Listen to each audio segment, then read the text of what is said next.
एक interesting fact और भी है कि इनकी वाइफ इनसे 22 साल उम्र में छोटी हैं। इनको खाना बनाने का बहुत शौक है। ये आज पूरे 98 साल के हो चुके हैं।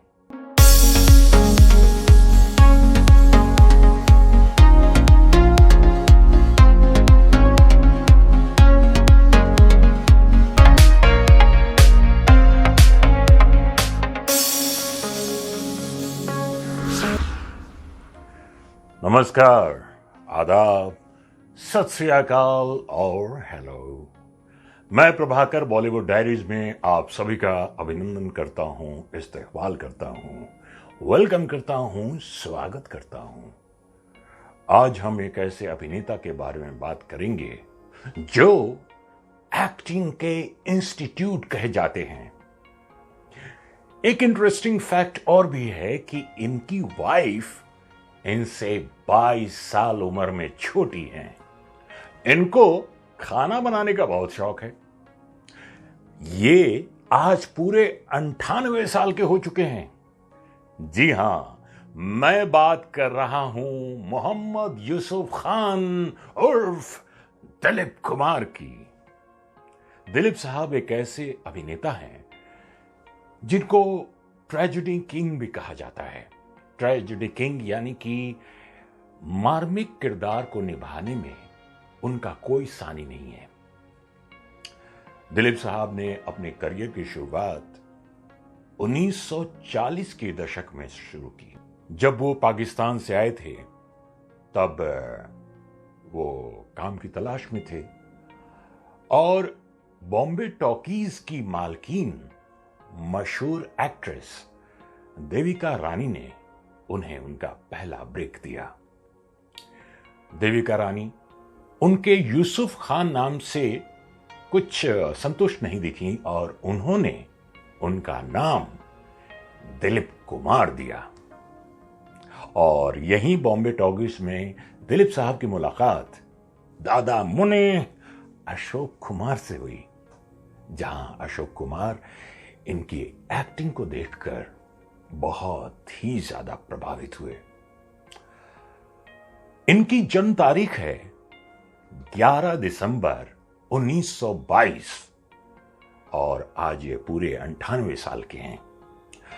आजकल इनकी सेहत कुछ अच्छी नहीं है, लेकिन फिर भी हमारी ऊपर वाले से यही प्रार्थना है, यही दुआ है कि भगवान इन्हें, अल्लाह इन्हें, ईश्वर इन्हें लंबी उम्र दें और इनकी यादें जो पुरानी फिल्मों से ताजा हो जाती हैं, इनके एक्टिंग वेरिएशंस, खासकर एक और देखा जाए तो ट्रेजेडी रोल्स बहुत ही अच्छे ढंग से निभा लेते थे यूसुफ साहब यानी दिलीप कुमार।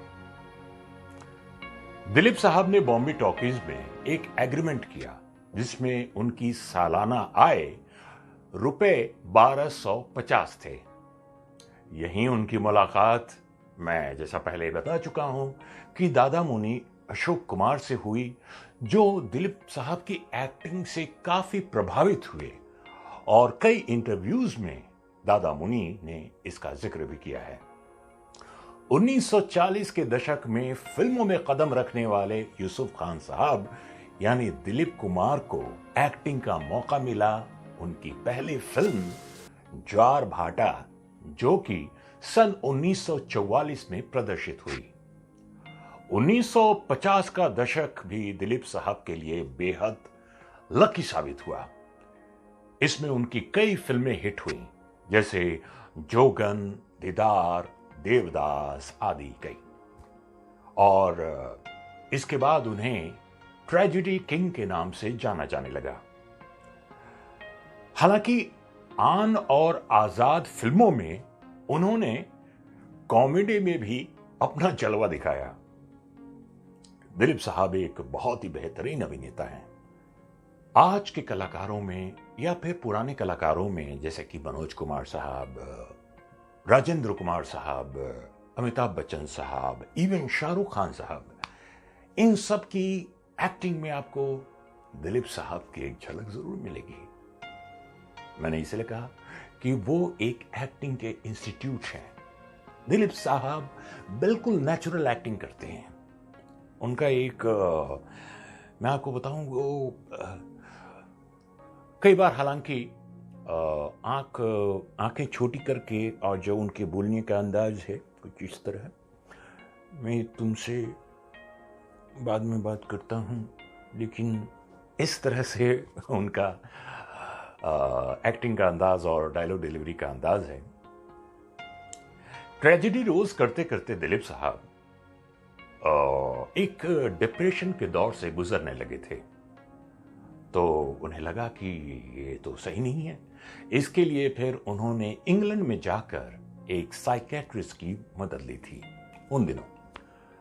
बाद में उस साइकेट्रिस्ट के सजेशन को मानकर उन्होंने कॉमेडी फिल्में ट्राई की, और कॉमेडी फिल्मों में अगर नाम आए तो राम और श्याम, आजाद, आन, बहुत सारी फिल्में। 70 के दशक में जब राजेश खन्ना और अमिताभ बच्चन की लहर आ गई थी, तो दिलीप साहब को फिल्में कुछ कम ऑफर होने लगी। तो आज बातें हो रही हैं बॉलीवुड डायरीज में मशहूर अदाकार, एक्टिंग के इंस्टीट्यूट, अपने आप में एक एक्टिंग के यूनिवर्सिटी, यूसुफ खान साहब यानी कि दिलीप कुमार साहब। दिलीप कुमार साहब के बारे में मैंने आपको जैसा बताया कि 1970 का दशक राजेश खन्ना और उसके बाद अमिताभ बच्चन का एक दौर शुरू हो चुका था।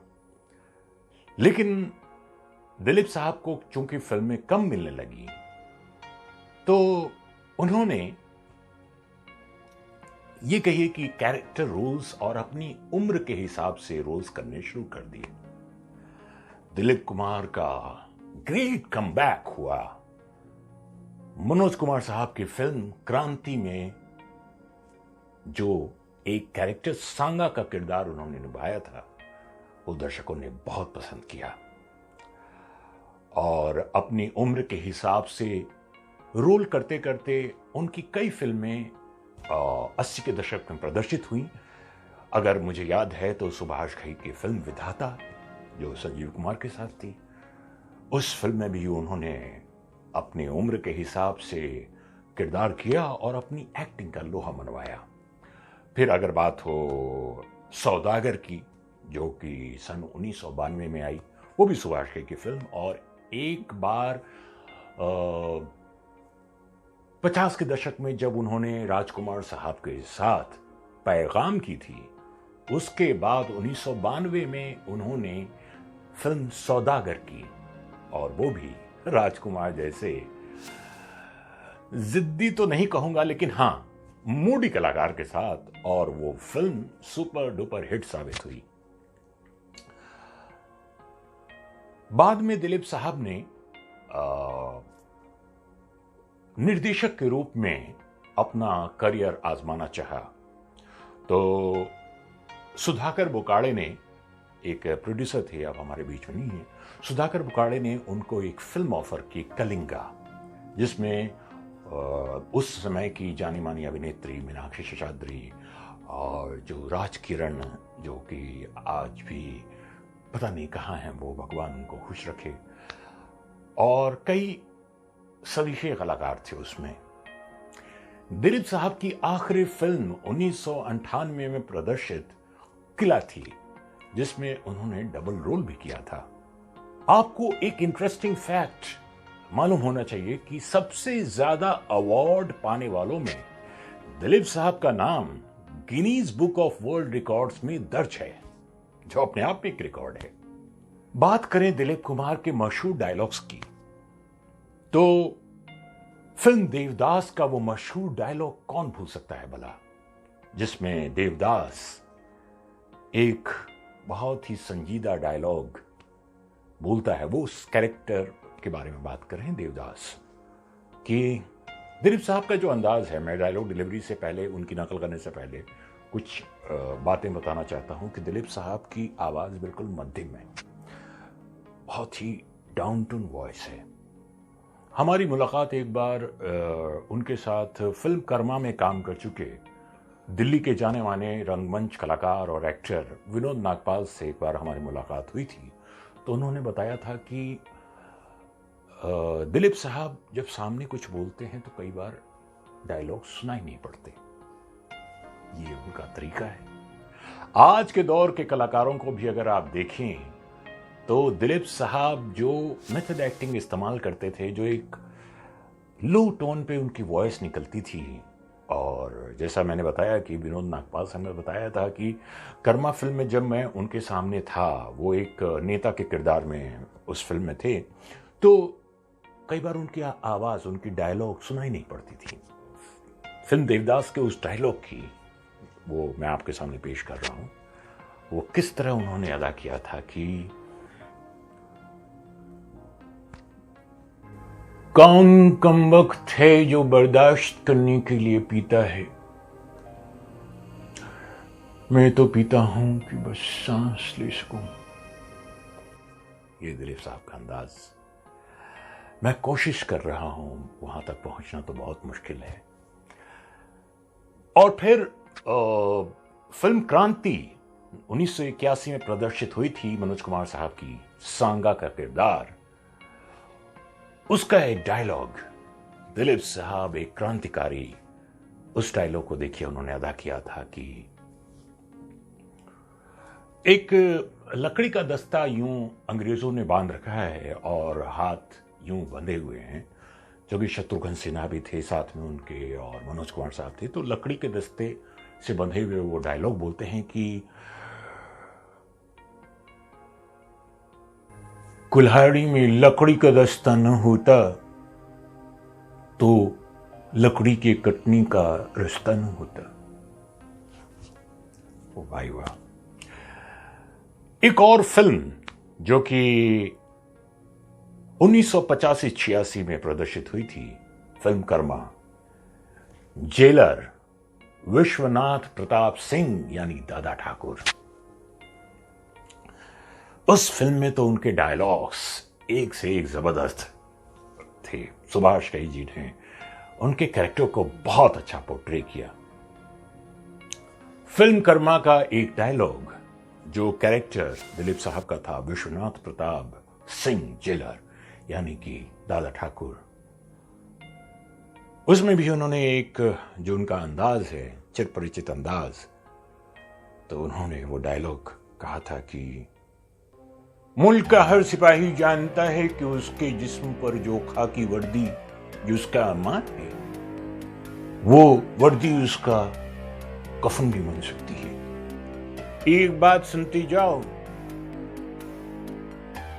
शेर को अपना शिकार करने के लिए कुत्तों की जरूरत नहीं पड़ती। फिल्म शक्ति में अमिताभ बच्चन और दिलीप साहब सबसे पहली बार एक दूसरे के सामने आए, जहां पर दिलीप साहब कहीं ना कहीं अमिताभ पे बी से दिखाई पड़ते दिखे।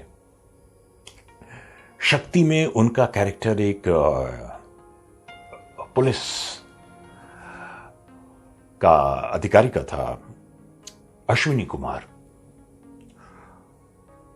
वो भी कमाल का कैरेक्टर था। उसका एक डायलॉग मुझे याद आता है कि विजय, जो लोग सच्चाई की तरफदारी की कसम खाते हैं, जिंदगी उनके बहुत कठिन इम्तिहान लेती है। फिल्म मशाल में एक सीन है जिसमें वहीदा रहमान जी के पेट में काफी दर्द हो रहा है और दिलीप साहब मदद के लिए गुहार करते हैं आधी रात को। तो हालांकि कई लोग, मुझे अच्छा नहीं लगता कि उसका लोग मिमिक्री कर और दिलीप साहब का मजाक बनाते हैं, लेकिन नहीं, वो एक बहुत ही अच्छा सीन है। आप गौर से देखें तो उसमें दिलीप कुमार साहब अपनी नेचुरल एक्टिंग को भली भांति प्रदर्शित करते हैं, जिसमें वो हर गाड़ी जो आ जा रही है और जो वो मोहल्ला है उसमें वो चिल्ला चिल्ला के कह रहे हैं कि ए भाई मेरी मेरी मेरी पत्नी मर रही है, कोई कोई डॉक्टर दिला दो भाई, ये भाई कुछ कुछ करता हूं सुधा, कुछ करता हूं सुधा, सब ठीक हो जाएगा, सब ठीक हो जाएगा। इस तरह से मैंने कोशिश की है। तो मशाल फिल्म में एक और डायलॉग है जो मैं आपके सामने पेश करता हूं कि वो कहते हैं कि हालात, किस्मतें और इंसान जिंदगी के साथ सब कुछ बदल जाते हैं। अब बात 1982 में प्रदर्शित फिल्म विधाता की, जो सुभाष घई साहब की फिल्म थी। फिल्म को बेहद पसंद किया गया, सुपर डुपर हिट साबित हुई। उसमें उनके साथ स्वर्गीय संजीव कुमार, स्वर्गीय शम्मी कपूर साहब और आज के अपने बाबा संजय दत्त साहब भी थे, और स्वर्गीय अमरीश पुरी जो कि खलनायक की भूमिका में थे। तो अमरीश पुरी साहब के साथ एक उनका डायलॉग है जो मुझे बहुत पसंद है कि वो अमरीश पुरी को कहते हैं कि बहुत नेचुरल वे में कहते हैं कि बड़ा आदमी अगर बनना हो जगावे चौधरी तो छोटी हरकतें कभी मत करना। ये 1982 की फिल्म। उसके 10 साल बाद 1992 में उनकी फिल्म सौदागर जो राजकुमार साहब के साथ थी, उस फिल्म का एक सीन है जहां पे राजकुमार साहब दिलीप साहब की, जो कि वीर सिंह है, राजेश्वर सिंह यानी राजकुमार साहब, उनकी एरिया में गलती से हेलीकॉप्टर कुछ खराब हो जाता है तो उतर जाते हैं। तो सामने दिलीप साहब और सामने राजकुमार साहब एक डायलॉग बोलते हैं। मैं उस राजकुमार साहब के डायलॉग को बोलना चाहूंगा कि वीर सिंह, हम तुम्हें मारेंगे और जरूर मारेंगे, लेकिन वो वक्त भी हमारा होगा, वो बंदूक भी हमारी होगी और गोली भी हमारी होगी। तो इस पर वीर सिंह, जो कि एक जाट के किरदार में थे, हरियाणवी का एक भाषा में थोड़ी हरियाणवी झलक थी, तो दिलीप साहब बोलते हैं कि बंदूक भी तेरी, गोली भी तेरी, दिन तारीख भी तेरा, सुबह बोले सुबह, शाम बोले शाम, आवाज दे तू, वीर सिंह तेरे को सामने खड़ा मिलेगा। तो आज हम बात कर रहे थे मशहूर एक्टर दिलीप साहब यानी यूसुफ खान साहब की। तो बॉलीवुड डायरीज में आज के लिए इतना ही। हमें दीजिए इजाजत, लेकिन हां, हमारे चैनल को लाइक, सब्सक्राइब और शेयर करना मत भूलिएगा। तब तक के लिए बाय बाय, टाटा।